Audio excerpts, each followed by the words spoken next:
ಕರ್ತನಲ್ಲಿ ಪ್ರಿಯರಾದ ಸಹೋದರ ಸಹೋದರಿಯರೇ, ಇಂದಿನ ನಿರೀಕ್ಷೆಯ ವಾಕ್ಯ ಧ್ಯಾನ ಕಾರ್ಯಕ್ರಮಕ್ಕೆ ನಿಮ್ಮೆಲ್ಲರನ್ನು ಕೂಡ ನೋಡುವುದರಲ್ಲಿ, ನಿಮ್ಮೆಲ್ಲರನ್ನು ಸ್ವಾಗತಿಸುವುದರಲ್ಲಿ ನಾನು ಬಹಳ ಸಂತೋಷ ಪಡ್ತೇನೆ. ಇವತ್ತು ನಾವು ಮುಂಜಾನೆ ಎದ್ದು ಅಥವಾ ಈ ಪ್ರೋಗ್ರಾಮನ್ನು ಯಾವ ಟೈಮಲ್ಲಿ ನೋಡ್ತಿದ್ದೀರೋ ಗೊತ್ತಿಲ್ಲ, ನಾವು ಜೀವಂತವಾಗಿರುವುದು ದೇವರ ದಯೆ, ದೇವರ ಕೃಪೆ, ದೇವರ ವಾಕ್ಯ. ದೇವರ ದಯೆ ಕೃಪೆ ಇಲ್ಲ ಅಂದರೆ ಕೋವಿಡಲ್ಲೇ ಸಾಯಬೇಕಿತ್ತು ಅಲ್ವಾ? ನೋಡ್ರಿ, ಎಷ್ಟೋ ಅಪಘಾತಗಳು, ಭೂಕಂಪಗಳು, ಜಗತ್ಯಾದ್ಯಂತ ಏನೇನೋ ಬಾಂಬ್ ಸ್ಫೋಟಗಳು. ಗೋವಾದಲ್ಲಿ ನೋಡ್ರಿ ಬಾಂಬ್ ಸ್ಫೋಟ, ಅನೇಕ ಕಾರ್ಯಗಳು ಏನೇನೋ ನಡೀತಾ ಇದೆ. ಆದರೆ ದೇವರ ದಯೆ, ದೇವರ ಕೃಪೆಯಿಂದ ನಾವು ಜೀವಂತವಾಗಿದ್ದೇವೆ. ಇವತ್ತು ಆ ರೀತಿಯಾಗಿ ನಮಗೆ ನಿರೀಕ್ಷೆಯನ್ನು, ಸಂತೋಷವನ್ನು ಹುರಿದುಂಬಿಸುವಂಥ ಒಂದು ವಾಕ್ಯ ಯೋಹಾನ ಬರೆದ ಸುವಾರ್ತೆ 16ನೇ ಅಧ್ಯಾಯ ಅದರ 20ನೇ ವಾಕ್ಯದ ಕಡೆ ಭಾಗ. ನಿಮ್ಮ ದುಃಖವು ಹೋಗಿ ಆನಂದ ಬರುವುದು. ಆಮೇಲೆ ಹಲ್ಲೆಲೂಯಾ. ನಿಮ್ಮ ದುಃಖವು ಹೋಗಿ ಆನಂದ ಬರುವುದು.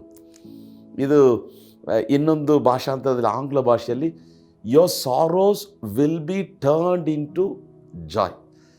ಉಂಗಳ್ ದುಃಖಂ ಸಂತೋಷಮಾಯ್ ಮಾರುಂ. ಕನ್ನಡ ಭಾಷೆಯಲ್ಲಿ ದುಃಖ ಹೋಗ್ತದೆ, ಆನಂದ ಬರ್ತದೆ. ಆಮೇಲೆ ಎಷ್ಟೊಂದು ಇದನ್ನು ಕೇಳಬೇಕಾದ್ರೆ ಸಂತೋಷವಾಗ್ತಿದೆಯಲ್ಲ. ಮನೆ ಬಿಟ್ಟು ದುಃಖ ಹೋಗ್ತದೆ, ನಿಮ್ಮ ಹೃದಯವನ್ನು ಬಿಟ್ಟು ದುಃಖ ಹೋಗ್ತದೆ, ನಿಮ್ಮ ಮನಸ್ಸನ್ನು ಕಾಡಿಸ್ತಿರುವಂಥ ವೇದನೆ ಹೋಗ್ತದೆ, ಸಂತೋಷವು, ಉಲ್ಲಾಸವು, ಆನಂದವು ಬರ್ತದೆ. ಆಮೇಲೆ ಹಲ್ಲೆಲೂಯಾ. ಸಹೋದರ ಸಹೋದರಿಯೇ, ಯಾವುದೋ ಒಂದು ವಿಷಯ ನೀನು ವೇದನೆ ಪಡಿಸ್ತಿದೆಯಾ? ಬಲಹೀನತೆ ಆಗಿರಲಿ, ಹೋರಾಟಗಳಾಗಿರಲಿ, ಹಣದ ಸಮಸ್ಯೆಗಳಾಗಿರಲಿ, ಹಬ್ಬ ಬರ್ತಿದೆ ಆದರೆ ನನಗೆ ದುಃಖವಾಗಿದೆ, ಇಡೀ ಲೋಕನೇ ಸಂತೋಷವಾಗ್ತಿದೆ ಆದರೆ ನನ್ನ ಮನೆಯಲ್ಲಿ ದುಃಖ, ಈ ವ್ಯಾಧಿ ನಿಮಿತ್ತವಾಗಿ ದುಃಖ, ಮಲಗಿದ ಹಾಸಿಗೆಯಲ್ಲೇ ನನ್ನ ಹೆಂಡತಿ ಇದ್ದಾಳೆ, ಒಂದು ದುಃಖ ಎಂಬುದಾಗಿ ದುಃಖದಲ್ಲಿ ನೀವು ಜೀವನ ಕಳೀತಿದ್ದೀರಾ? ಯೇಸು ಬಂದಂಥ ಉದ್ದೇಶ ನಮ್ಮ ದುಃಖವನ್ನು ಸಂತೋಷವಾಗಿ ಮಾರ್ಪಡಿಸುವುದಕ್ಕೆ. ನಾವೇನು ಹೇಳ್ತೀರಾ? ಹಲ್ಲೆಲೂಯಾ. ನಮ್ಮ ದುಃಖವೂ ಹೋಗ್ತದೆ, ಆನಂದ ಬರ್ತದೆ ಅಲ್ವಾ? ಒಂದು ಎಕ್ಸ್ಚೇಂಜ್.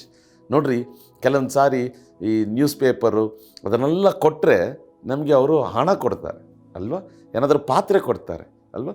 ಅಂದರೆ ಹಳೆಯ ನ್ಯೂಸ್ ಪೇಪರ್ಗಳು ಹೋಗಿ ಹೊಸ ಪಾತ್ರೆ ಬಂತು ಅಲ್ವಾ? ಹಳೆಯ ಬಟ್ಟೆಗಳು ಕೊಟ್ಬಿಟ್ಟು ಹೊಸ ಬಟ್ಟೆಯನ್ನು ಕೊಂಡ್ಕೊಂಡೆ, ಹಳೆಯ ಗೋಲ್ಡನ್ನು ಕೊಟ್ಟು ಹೊಸ ಗೋಲ್ಡನ್ನು ಕೊಂಡ್ಕೊಂಡೆ. ಇದಕ್ಕೆ ನಾವು ಉದಾಹರಣೆ ತಗೋಬೋದು. ದುಃಖವು ಹೋಗಿ ಆನಂದ ಬರ್ತದೆ. ಆಮೇಲೆ ಯೇಸು ಸ್ವಾಮಿಯ ಮೇಲೆ ನಂಬಿಕೆ ಇಡುವುದಾದರೆ, ಯೇಸು ಸ್ವಾಮಿಯನ್ನು ಹೃದಯದಲ್ಲಿ ಸ್ವೀಕಾರ ಮಾಡಿಕೊಳ್ಳುವುದಾದರೆ, ನಮಗೆ ದೇವರು ಕೊಡುವಂಥ ಒಂದು ದೊಡ್ಡ ವಾಗ್ದಾನ.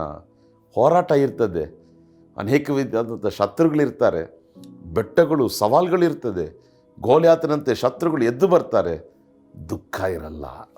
ಆಮೇಲೆ ಹಲ್ಲೆಲೂಯಾ. ಹೋರಾಟ ಇರ್ತದೆ, ಇಲ್ಲ ಅಂತ ನಾನು ಹೇಳ್ತಿಲ್ಲ. ಬಲಹೀನತೆ ಇರ್ಬೋದು, ಕಷ್ಟಗಳಿರ್ಬೋದು, ಅಗತ್ಯಗಳಿರ್ಬೋದು, ಒಳಗಡೆ ದುಃಖ ಇರೋಲ್ಲ. ಕಾರಣ ಯೇಸು ಒಳಗಡೆ ಇದ್ದಾನೆ. ಆಮೇಲೆ ಆದ್ದರಿಂದ ಪ್ರಿಯ ಸಹೋದರ ಸಹೋದರಿಯೇ, ಕ್ರಿಸ್ಮಸ್ ಹಬ್ಬ ಅಂದರೆ ಏನು ಗೊತ್ತಾ? ಪಾಪ ಹೋಗಿ ಪರಿಶುದ್ಧತೆ ಬರೋದು, ಅನೀತಿ ಹೋಗಿ ಅಧರ್ಮ ಹೋಗಿ ದೇವರ ನೀತಿಯು, ದೇವರ ಧರ್ಮ ಬರೋದು, ದುಃಖವು ಹೋಗಿ ಆನಂದ ಬರುವುದು, ದರಿದ್ರ ಹೋಗಿ ಐಶ್ವರ್ಯವು, ಆಶೀರ್ವಾದವು ಬರುವುದೇ ಕ್ರಿಸ್ಮಸ್ ಹಬ್ಬದ ಸಂದೇಶ. ದುಃಖದಲ್ಲಿದ್ದೀರಾ? ಶುಭ ಸಂದೇಶ. ದುಃಖವು ಹೋಗ್ತದೆ, ಆನಂದ ಬರ್ತದೆ. ಆನಂದ ಬರಬೇಕಾದ್ರೆ ಯೇಸು ಮೊದಲು ನಮ್ಮೊಳಗೆ ಬರಬೇಕು. ಆಮೇಲೆ ಯೇಸುವನ್ನು ಸ್ವಂತ ರಕ್ಷಕನಾಗಿ ಸ್ವೀಕಾರ ಮಾಡಿಕೊಳ್ಳ್ರಿ, ನಂಬಿಕೆ ಇಡ್ರಿ, ಪ್ರಾರ್ಥನೆ ಮಾಡಿರಿ, ಸತ್ಯವೇದವನ್ನು ಓದ್ರಿ. ದುಃಖ ಹುಡುಕಿದ್ರೂ ಸಿಗಲ್ಲ, ಆನಂದ ಹೃದಯ ಪೂರ್ತಿ ತುಂಬಿಕೊಳ್ಳುತ್ತದೆ. ಕಣ್ಗಳ ಮುಚ್ಚಿ ಪ್ರಾರ್ಥನೆ ಮಾಡೋಣ. ನಮ್ಮನ್ನು ಪ್ರೀತಿಸುವಂಥ ಪರಲೋಕದ ತಂದೆಯೇ, ಈ ಕಾರ್ಯಕ್ರಮ ನೋಡುವಂಥ ಪ್ರತಿಯೊಬ್ಬರನ್ನ ಕರೆದಲ್ಲಿ ಒಪ್ಪಿಸ್ಕೊಡ್ತೇನೆ ಸ್ವಾಮಿ. ದುಃಖದಲ್ಲಿರ್ಬೋದು, ಇವರ ದುಃಖವನ್ನು ಹೋಗಲಾಡಿಸಿ ಆನಂದ ಬರುವಂತೆ ಮಾಡು ಸ್ವಾಮಿ. ದುಃಖಗಳನ್ನೆಲ್ಲ ದೇವರೇ, ಕಷ್ಟಗಳನ್ನೆಲ್ಲ ನೀಗಿಸಿ ಸಂತೋಷದಿಂದ ತುಂಬಿಸು. ನಿನ್ನ ವಾಗ್ದಾನ ಹಾಗೆ ನೆರವೇರಲಿ, ಯೇಸುವಿನ ನಾಮದಲ್ಲಿ ತಂದೆಯೇ, ಆಮೇನ್ ಆಮೇನ್. ದುಃಖ ಹುಡುಕಿದ್ರೂ ಇರಲ್ಲ, ಆನಂದ ಪರಿಪೂರ್ಣವಾಗಿ ತುಂಬಿರುತ್ತದೆ. God bless you. Have a blessed day. Amen.